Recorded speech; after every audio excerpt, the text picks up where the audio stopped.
안녕하십니까. 민간합동조사단장인 과기정통부 정보보호 네트워크 정책관 최우혁입니다. 지금부터 SKT 해킹 사고에 대한 민간합동조사단의 2차 조사 결과를 말씀드리겠습니다. 조사단은 지난 1차 조사 결과에서 발표한 유출된 유심 정보의 규모가 9.82GB이며 가입자 식별키 임시 기준으로 약 2,696만 건임을 확인하였습니다. 또한 악성 코드는 4월 25일 1차 공지한 4종, 5월 3일 2차 공지한 8종 외 BPF-도 계열 12종과 웹쉘 1종을 추가로 확인하였습니다. 조사단은 조사 초기 IMEI가 저장된 38대 서버에 악성 코드 여부를 집중적으로 점검하여 감염되지 않았음을 확인하고 1차 조사 결과를 발표한 바 있습니다. 이후 악성 코드가 감염된 서버들에 대한 정밀 포렌식 분석 중 연동 서버에 일정 기간 임시로 저장되는 파일 안에 IMEI가 포함되고 있음을 확인하게 되었습니다. 동 과정에서 조사단은 해당 서버에 저장된 파일에 총 29만 1,831건의 IMEI가 포함된 사실을 확인하였습니다. 조사단이 2차에 걸쳐서 정밀 조사를 한 결과 방화벽 로고 기록이 남아있는 24년 12월 3일부터 25년 4월 24일간에는 자료 유출이 없었습니다.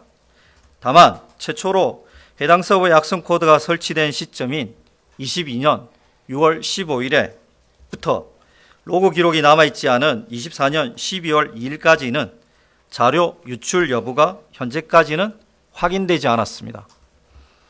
조사단은 개인정보 등이 저장된 문제의 서버들을 확인한 5월 11일 즉시 사업자에게 정밀 분석이 끝나기 전이라도 자료가 유출될 가능성에 대해 자체적으로 확인하는 한편 이로 인한 국민 피해를 예방할 수 있는 조치를 강구하라고 요구하였습니다. 2022년 6월 15일을 악성 코드가 설치된 시점이라고 보시는 근거가 어디에 있는지 궁금하고 또 그것 때문에 로그 기록이 남아있는 동안만 유출 여부가 확인되지 않은 것이지 그 전은 확인되지 않은 것이니까 유출 가능성이 있다고 보는 게 보안 전문가들의 지적입니다. 그럼 이럴 때는 유심보호 서비스가 무의미해지는데 어떻게 보시는지 말씀 부탁드리겠습니다.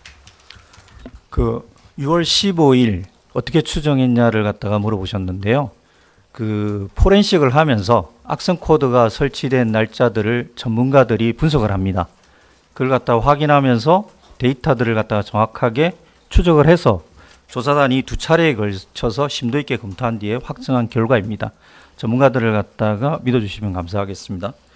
두 번째, 유출되지 않은 것이나 가능성이 보인다라는 전문가들이 있으시다고 말씀을 하셨지 않습니까? 최근에 로그가 남아있는 부분에 대해서는 유출이 되지 않은 것은 분명하고요. 그 이전에 대한 부분은 추정을 갖다가 그렇게 하는 전문가들이 있을지는 모르겠지만 지금 상태로서는 조사단에서는 팩트, 지금 그 기간에 대해서 자료가 남아있지 않기 때문에 어떤 추정도 어렵다. 대신에 저희가 수사 상황이라든지 또 다른 추정 근거인 다크웹이라든지 이런 데를 모니터링을 하고 있습니다. 여기서 아직까지 확인된 바가 없습니다. 세 번째, 유심보호 서비스. 유심보호 서비스 관련된 그 부분은 제가 좀 보충 설명드리겠습니다. 저희가 이렇게 구체적으로 IMEI가 노출이 되었다는 사실 또 그리고 분석 결과를 말씀드린 거는 29만 건에 대해서는 유출이 안 됐다는 그런 자신감 때문에 저희가 직접 확인해 드리는 것이고요. 이제 문제는 그 이전의 기간 동안의 그 유출 가능성과 그거 됐을 때 이제 유심 보호 서비스 이거에 대한 불안감을 말씀하셨는데요. 그래서 저희가 지금 확인한 상황에서는 가능성에 대한 이야기를 하는 거는 좀 좀 어렵다는 판단이고요. 그렇다면 정말 최악의 경우에 유심 보호 서비스는 어떻게 되는 거냐? 최악의 경우라 하더라도 저희가 다각도로 이 문제의 서버를 발견한 즉시 사업자에게도 일단 분석 과정이 끝나기 전이라도 모든 가능성에 대비하라고 요구한 것도 이제 그런 지점인데요. 그래서 이따 오후에 SK텔레콤이 설명이 있을 거라고 생각됩니다만 그 부정가입 접속 방지 시스템, 이른바 FDS라고 하는 그 시스템에서의 그런 기술적 고도화 작업이 이따가 좀 설명을 들으시겠습니다만 기존의 설사, 복제폰, 쌍둥이 폰이 만들어졌다 하더라도 기존의 그 폰 자체가 그런 것들이 무용지물이 되는, 무력화되는 그런 시스템이어서 저희는 기술적으로 그런 우려가 없다는 판단을 하고 있습니다. 그리고 또 다양한 방식으로도 제조사하고도 저희가 확인하는 그런 과정을 거치고 있는데요. IMEI 값이 노출된 IMEI 값은 15자리의 숫자 조합인데 그 숫자 조합만 가지고는 복제폰, 쌍둥이폰은 원천적으로 불가능하다는 것이 제조사들의 해석입니다. 저희 판단에는 최악의 경우라도 현 시점에서 그리고 그동안의 피해 사례나 모니터링 결과 저희가 상당히 높은 수준의 경계 상태를 유지해 왔는데 그런 상태에서 피해가 발생하지 않았다는 점, 그리고 또 현재 작동하고 있는 그런 기술적 시스템들로 이런 우려들은 안 하셔도 되는 정도의 그런 기술적 완성도는 갖고 있다는 그런 판단을 하고 있습니다.